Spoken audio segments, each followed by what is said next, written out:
Assalamualaikum warahmatullahi wabarakatuh. Di sini saya akan mereview sebuah cerita karangan saya sendiri yang berjudul Bisa. Di sini saya akan menjelaskan tentang unsur-unsur intrinsik yang di dalamnya terdapat tema, latar, alur, tokoh atau penokohan, sudut pandang, dan amanat dari cerita ini. Sebelum ke unsur intrinsik, kita dengarkan dulu cerita Bisa. Sudah berkali-kali aku mengingatkan kepadanya untuk beristirahat, tetapi ia tetap melanjutkan pekerjaannya. Entah bagaimana lagi, aku harus menegurnya dan mengingatkan tentang penyakit paru-paru yang dideritanya. Ia adalah Bima, seorang siswa kelas 7 SMP Pancasila. Setiap hari, sepulang sekolah, ia selalu membantu pekerjaan para penduduk desa, entah itu berkebun atau pekerjaan lainnya.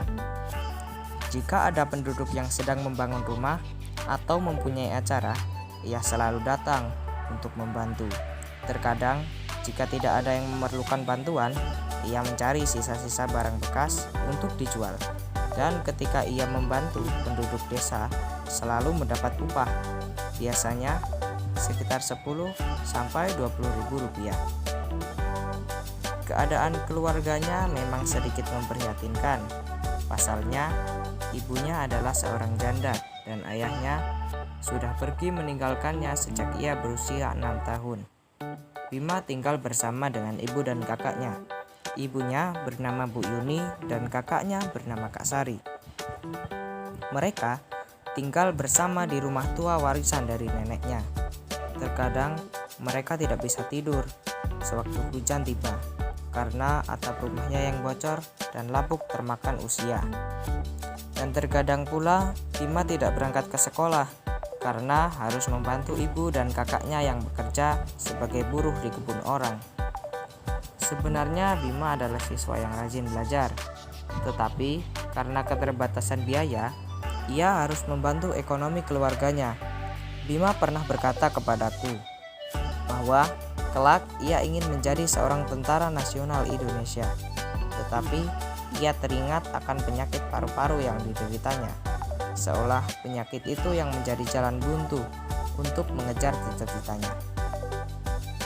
Penyakit ini sebenarnya dapat disembuhkan, tetapi dalam waktu yang lama dan biaya yang tidak sedikit. Hari demi hari telah berlalu. Kini, tabungan Bima sudah cukup untuk membawanya ke dokter untuk menyembuhkan penyakitnya. Dokter mengatakan bahwa jika Bima ingin sembuh, maka harus melatih fisiknya. Oleh sebab itu, mulai sekarang Bima terus berlatih dan berlatih. Setelah berbulan-bulan menjalani latihan, kini tiba saatnya untuk memeriksa kesehatannya ke dokter.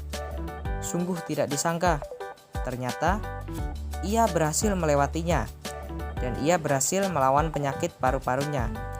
Dan waktu yang ditunggu-tunggu telah tiba. Bima menjalani tes akademi militer di kota.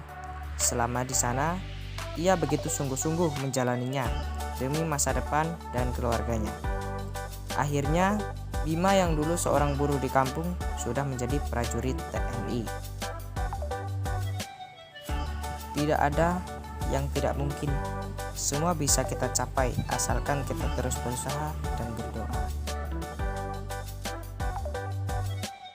Oke, itu tadi sebuah cerita yang berjudul Bisa, karangan saya, Ibu Wana Chandra.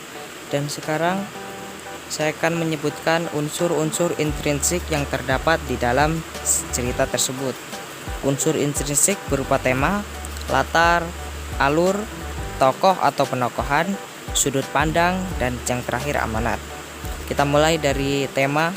Tema di sini berupa perjuangan seseorang atau perjuangan hidup seorang yang ingin mencapai cita-citanya.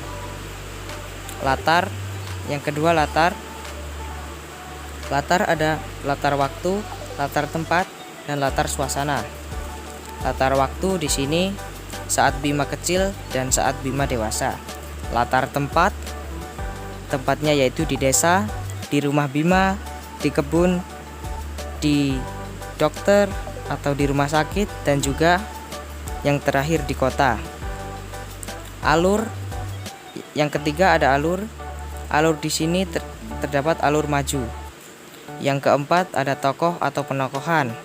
Tokohnya yaitu Bima sebagai pemeran utama yang berjuang. Yang kedua ada ibunya, Ibu Yuni. Dan yang ketiga ada kakaknya yaitu Kak Sari. Yang keempat ada sudut pandang. Sudut pandang ini menjadi sudut pandang orang ketiga. Dan yang terakhir amanat. Amanat di sini semua bisa kita lakukan, semua bisa kita capai, asalkan kita berusaha dan terus berdoa, ikhtiar dan juga tawakal.